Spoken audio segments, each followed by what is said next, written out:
This is the Xiaomi 14T Pro, 1 month later.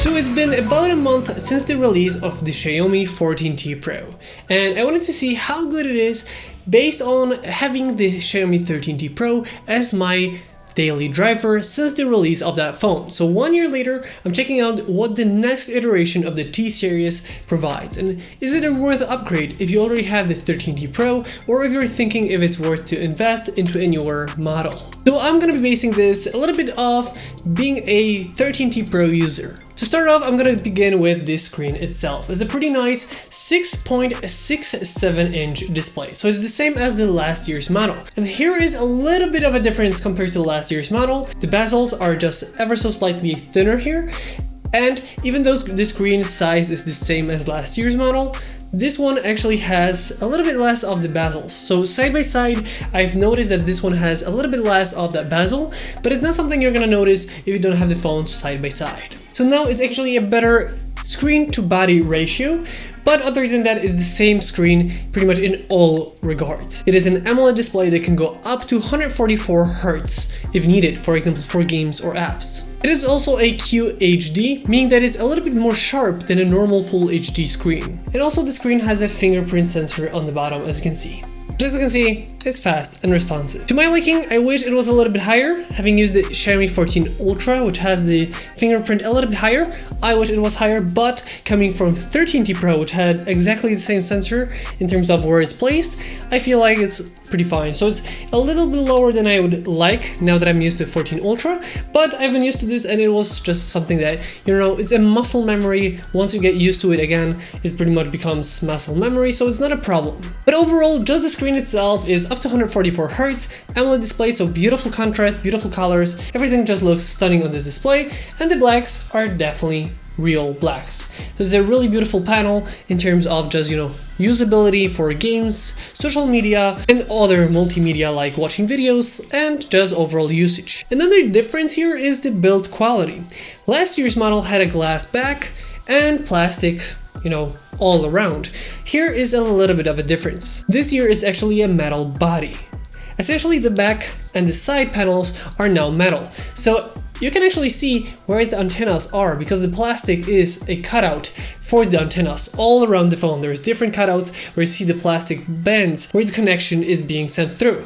So essentially this year we have a full metal body. I feel like it's a really nice addition. The glass back was nice, but it was a real fingerprint magnet. Touching it once meant you had fingers all over it, all over again. So essentially you would have to wipe it down or use the case that was provided in the box, which is the way I went to, but because of that the phone didn't look as good as it could. So now we have a nice, you know, metal body, making it just a little bit nicer, looks a little bit better, and in my opinion just overall better for usability. Overall the shape is pretty much similar, with the back being not fully, you know, straight. The sides are a little bit curved, so it's pretty comfortable to hold in your hand. There's also 209 grams, so pretty much the same as last year's model, pretty much like a 3-gram difference. You're not gonna feel that, and it's also IP68 rated, so it's better if you get it wet or there's some dirt. This should not have problems with it. And another difference is this screen now has the Corning Gorilla Glass Victus 2. So it's the newer version of the Gorilla Glass. And just visually, the cameras look a little bit different than the last year's model. This one shows a little bit more.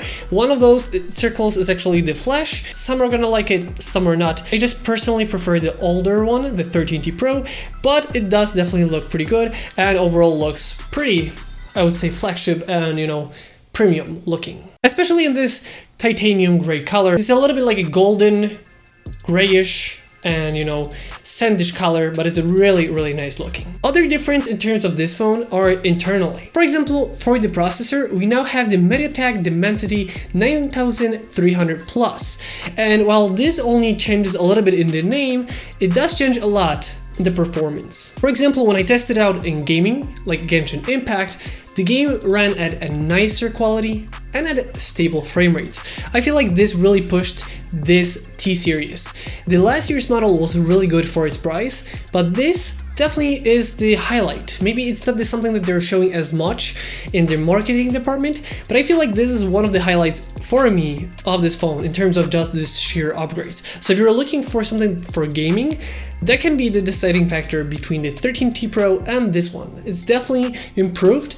Like I said, the quality in the games and the frame rate was just better. You can push higher quality settings when playing the game, so it really did feel like an upgrade. And in synthetic tests, this pretty much almost catches up to the Snapdragon 8 Gen 3, so the current latest flagship Snapdragon. So it's really pushing the T series up. Also, this is paired with 12 GB of RAM, so for daily usage and gaming, this should be more than enough. And also, this model is with the 512 GB of storage. There are different options, but this is like the one I would probably go for because it's like the middle ground, while you can get the 1 TB storage if you wanted to. Another cool thing about this phone is the speakers also. You have the speakers on the top and speakers on the bottom, meaning you have a stereo speaker, and it's pretty good for a phone at this price. Maybe it's not the same quality that you have on 14 Ultra, but it's definitely a really nice speaker nonetheless. And in terms of speakers and sound, it supports the Dolby Atmos and also the high-res audio. Overall, this phone works on the Xiaomi's HyperOS, which is based on Android 14. So in terms of software, you have the latest software available. And I'm gonna have to be honest, Xiaomi's HyperOS has been a kind of a mixed bag at first. Essentially on the 13T Pro, I was a little bit let down with it at first, but after some updates, it definitely grew on me, and it's pretty good software. It's pretty stable for most case scenarios, and I really didn't run into many problems. And one thing that are probably going to be one of the questions that I hear a lot is, are there ads in the software? From my experience on the Xiaomi 13T Pro, Xiaomi 14 Ultra, Xiaomi 14T Pro, I don't have ads in it. I don't know if it's because I'm in Europe or it's something else, but when setting it up, I did turn off the personalized ads, which I always do when setting up a Xiaomi phone, and I never had any different ads on it. So maybe that could be the difference, but from my experience, I still had no ads whatsoever on the Xiaomi's phone. In terms of battery and charging, well, this year there's a little bit of an upgrade here too. Essentially, you can still charge it in 120 watts, which is crazy fast. And to be honest, when I turned from 13T Pro to 14 Ultra and I had 90 watts, it really felt like it was so much longer. So the 120 watts, even in not the boosted option, still feels blazing fast. So it's incredible for a smartphone at this price to have such quick and amazing charging. But there is also a minus here. This year, you don't actually get the 120 watt charger that we had with the Xiaomi 13T Pro. So you have to buy an extra charger because there is none in the box. This is the first for Xiaomi, and I hope this is the last, because I just love how Xiaomi always gives, there's a screen protector applied, you have the charger in the box and a case. This time they did not include the charger that we had with pretty much all the other models, and with the 13T Pro we also had the 120 watt charger. So if not for that model, I would not have the charger to test out the speeds. And this is something I don't want to see in the next iterations of the Xiaomi phones. But there is one change in terms of charging, which is the wireless. Now essentially you can wirelessly charge up to 50 watts. So if you buy a wireless charger, you can use it with this, and now you have a 50 watt wireless charging in the Xiaomi 14T Pro. So now probably the most important for many and the most fun part about the smartphone, which is the cameras. So what we have here is a 50 megapixel main camera sensor, which is equivalent to a 23mm lens. So it's your standard everyday shooter. And this time they actually went with an OmniVision Light Hunter sensor, which is pretty good and overall pretty nice in terms of dynamic range. On the telephoto lens, we now have a 50 megapixel lens, but this time it's a 60mm equivalent. In terms of wide angle lens, this is actually the same exact sensor and lens that we had on the last year's model, which is a 12 megapixel and is around 15mm equivalent. It is definitely the worst out of the three lenses on here. And in terms of photos, this phone definitely delivers. For its price, it's definitely an amazing camera in the smartphone. You can definitely feel the Leica collaboration in this model too. When shooting with the back cameras, you can select the Leica Authentic and Leica Vibrant. They're a little bit different. One is a little bit more authentic, a little bit less saturated, and sometimes there's a little bit of a vignette in some of the photos. While on the Vibrant, you get a little bit more punchy and a little bit more eye-pleasing photos. But it's always dependent on the user. So it's really nice that you have the option to choose if you like this one or the other. But Both are amazing in their own rights. It's pretty much like, I would say, user dependent, how you want the photos to look like. But also from my own experience, I like to use the vibrant at the moment a little bit more, with the authentic more for low light situations, where I want the colors to be a little bit more authentic and the artificial light not overpowering this scene. And one editorial note about the Xiaomi 14T Pro. Well, the color science on this phone is amazing. Well, the Xiaomi's and Leica's collaboration not only extends to the Leica Authentic and Leica Vibrant, but also it extends to the color science, which is just incredible on this phone.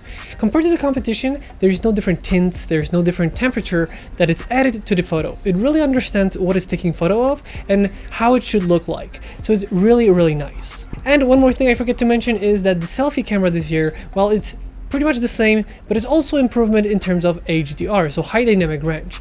So for example, the sky behind you is not going to be overblown, which is a really nice improvement for the selfie camera. In terms of video, there isn't much of a difference compared to last year's model. Essentially, we have the 8K 30 frames per second instead of 8K 24 frames per second. And other than that, pretty much all the things work the same. So we have 4K 60 frames per second on the main and the telephoto lens, as well as the wide-angle lens being only up to 4K 30 frames per second or Full HD 60, which is a bummer because this is one thing that I didn't like about the 13T Pro, that constantly when recording wide and then to telephoto or main sensor, I had to change between a 4K 60 and Full HD 60, and you have to change it every time you go to the wide and then back to the other two. So I wish that was something that they improved. If they did improve that, it would definitely be something I would say is a huge improvement. But like this, in the video department, it didn't really change too much. This can also record in 4K 30 frames per second in the log format if you want to have a little bit more fun in post-production. You can also record with the movie mode, which means you're gonna have background blur, but you're limited with the frames options. And also you can record in the master cinema mode, which records in the highest quality possible and in 10-bit. Overall, I feel like this year's model, while it is an improvement over the last year, I don't feel like someone that already has the 13T Pro should definitely jump on this one. I feel like it's not a significant boost to jump from 13T Pro to 14T Pro. But if you're looking for a smartphone that is currently the newest and greatest in terms of the T series, this is definitely a smartphone I can recommend. The photos from here are amazing for this price, and overall the package that you get for this price is definitely a flagship level. So I would say it's a flagship killer essentially. Overall, there has been some upgrades, but also that charger leaves a little bit of a bad taste in terms of the packaging. So if you're interested in the Xiaomi 14T Pro, I can recommend it, but also you can check out the older 13T Pro because it's pretty similar if you're looking for something a little bit cheaper that is not the newest and greatest in the T series from Xiaomi. If you want to know more about that phone, check out the video in the top right corner of the screen. And with that being said, if you have any more questions about this phone, let me know in the comment section down below. With that being said, I hope you guys enjoyed this video. If you did, don't forget to like, comment, and subscribe. I hope you guys enjoyed this video once again, and I'll see you next time.